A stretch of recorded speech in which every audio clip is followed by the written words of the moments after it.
کہ نام پاک کو چوم لینا، پیارے آقا کے مبارک نام کو چومنا، یہ کتنی بڑی کمال کی بات ہے۔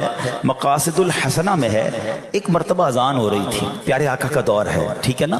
کافی سارے لوگوں کو شاید یہ کنفیوژن رہتی ہے، جو ہم نبی پاک کے نام پر انگوٹھے چومتے ہیں، یہ کہاں سے لے کر آئے؟ غور سے سن لو، نبی پاک کا دور، اذان ہو رہی ہے، مؤذن نے کہا اشہد ان محمد رسول اللہ صلی اللہ علیہ وسلم۔ آپ کو پتہ ہے کس نے انگوٹھے چومے تھے؟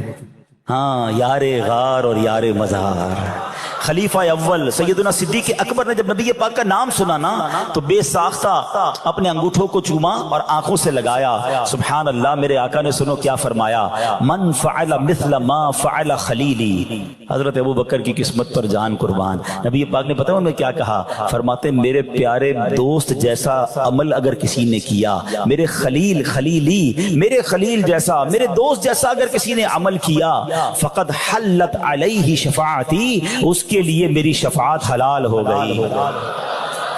امام حسن مجتبی رضی اللہ تعالیٰ فرماتے جب مؤذن کہے اشہد ان محمد رسول اللہ صلی اللہ علیہ وسلم، تو اگر کوئی بندہ یہ سن کر کہے مرحبا بحبیبی وقرۃ عینی محمد ابن عبداللہ، پھر دونوں انگوٹھے چوم کر آنکھوں پر رکھے، وہ کبھی اندھا نہ ہوگا، اس کی آنکھیں کبھی نہ دکھیں گی۔ اللہ اکبر۔ تو اے میرے پیارے اسلامی بھائیوں، جب اقامت میں سنیں، جب اذان میں سنیں، بیان میں سنیں، ہیں یہ محبت کی نشانیاں ہیں، اپنے آقا کے نام کو اپنے انگوٹھوں کو چومیں اور آنکھوں سے لگائیں۔ یاد رہے اب جب یہ چومنا ہوتا ہے نا، اس میں آواز نہیں آنی چاہیے، ہاں بغیر آواز کے آپ نے یہ کام کرنا ہے۔